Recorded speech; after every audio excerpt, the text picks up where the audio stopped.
Well, I've done a lot of mending these last few days. I do a lot of mending anyway, but this last weekend we had a huge rainstorm. It was like literally somebody turned a bucket over, an ongoing bucket over the whole county. So I was in the house and I'm trying to clear out this one bedroom that's got too many craft supplies in it and too many of everything. So I had a big pile of mending there that I've been kind of putting off. So I did it. So let me show you some of what I did and how I do it and why I find mending to be such a useful part of my life up here.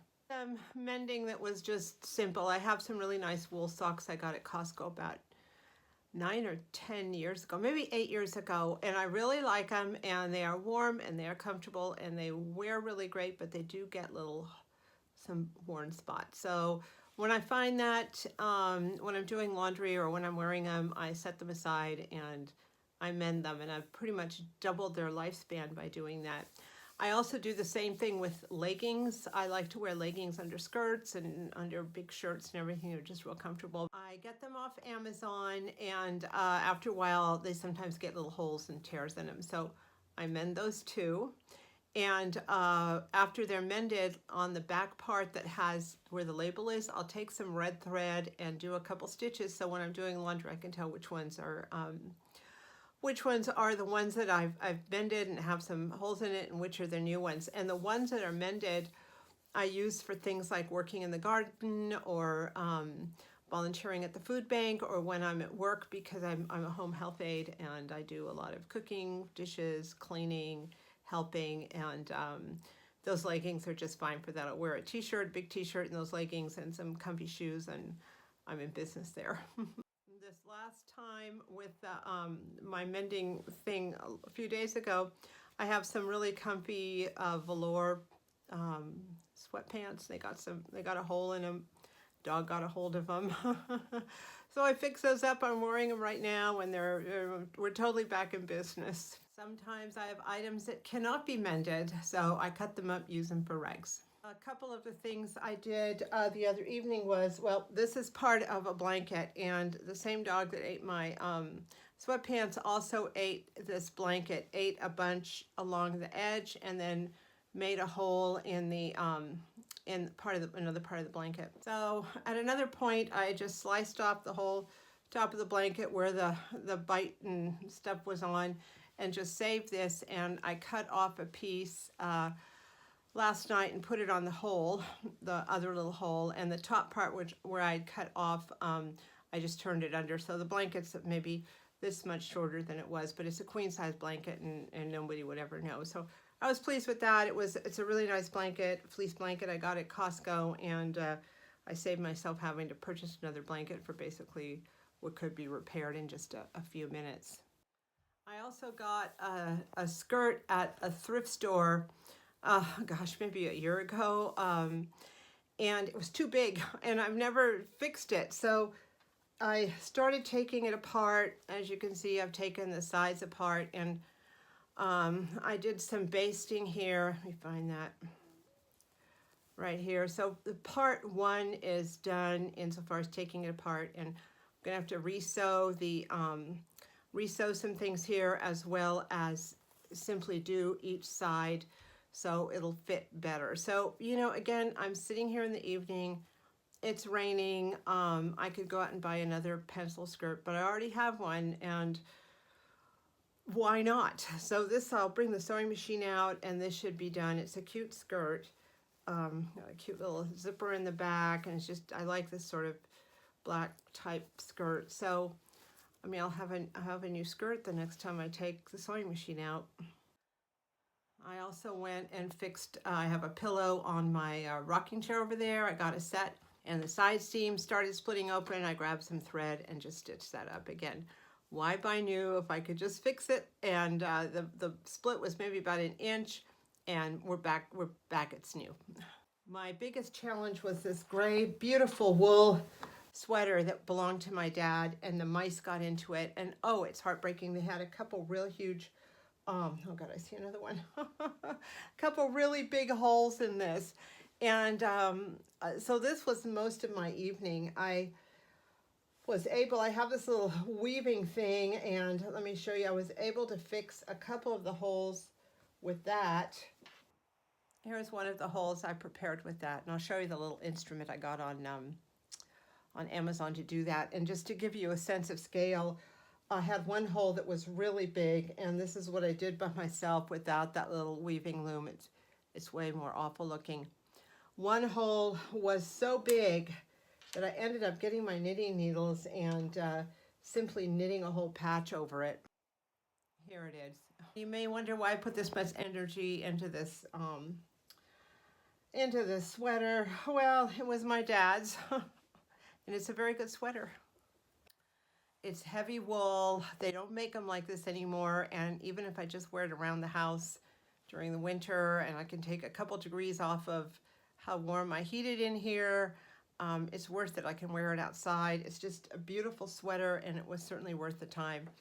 A moth got into a vest of his, and I was able to fix that with just a couple stitches. And I have another sweater that I have to get some matching yarn for that also has some pretty big mouse bites in it. I'm so mad about those mice. I finally got rid of them, but it's taken me multiple years. A combination of, really, I had to put poison out. They do not respect the traps anymore, so I had to put out they have this certain type of safe poison I put out, and I have the 2 cats outside, the 2 feral cats.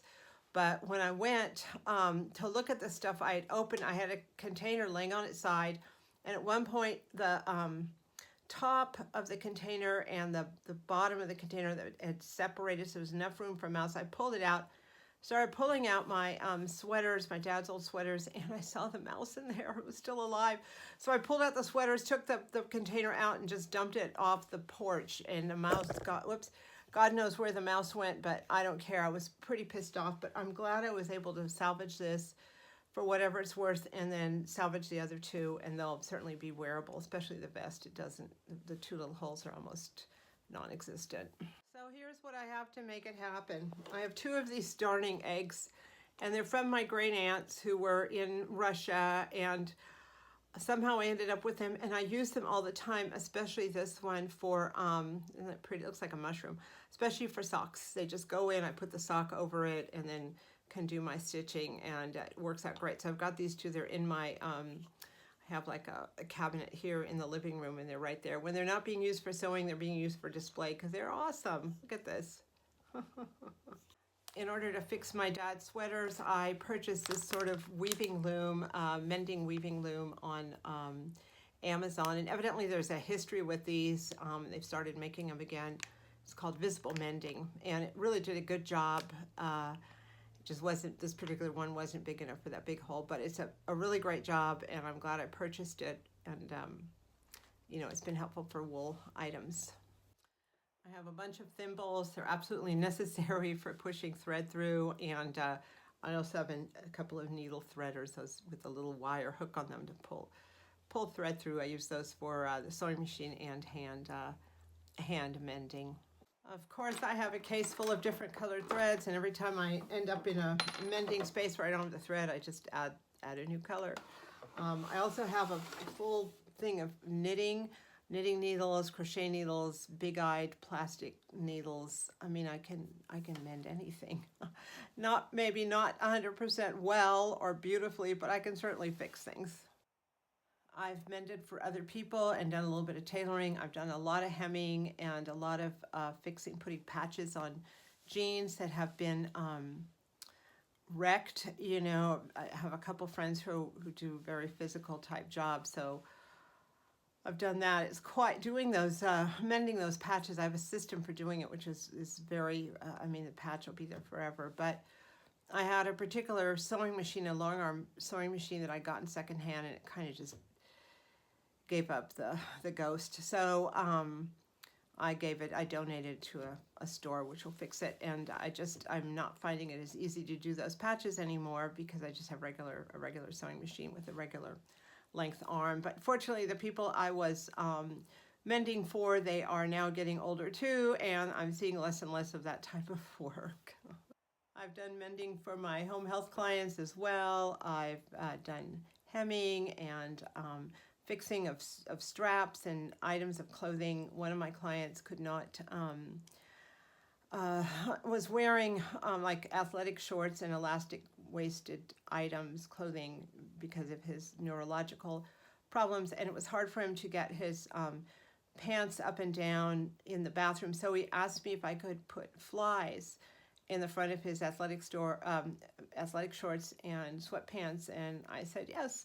I went to Walmart and got a bunch of, they have those little quarter yards or whatever, and for 99 cents, and all these like different solid colors. So I just took his whatever pants I was working on to Walmart and just picked out matching fabric and was able to put that together for him, made it a little easier for him in the bathroom. I find that fixing and mending things is really part of what I'm trying to accomplish here as I build my little tiny mountain homestead. You know, the whole definition of homesteading is to be self-sustaining as much as possible. And I think that fixing the things you have, if they can be fixed, is very, very self-sustaining. It's also very frugal. And since I spend 99% of my time here at the house or on the property or volunteering or at work, you know, I don't need a lot of fancy stuff. And if I can mend stuff and make it work that way, it's perfectly fine. So that's my mending story, my equipment and why I do it and all that stuff. I just find it to be kind of relaxing and satisfying, and definitely saves me a lot of money if I don't have to replace things. So anyway, I don't know if you like to mend or if you just move things along or cut them up to rags immediately or whatever. We all have our ways of doing stuff. I do find that I mend a lot more now that I live up here because I have room for a sewing machine. Anyway, do you mend? Do you believe in mending? Do you think mending's a good thing? Do you go to a tailor? Do you do it yourself? What are your thoughts on that? Thank you so much for watching.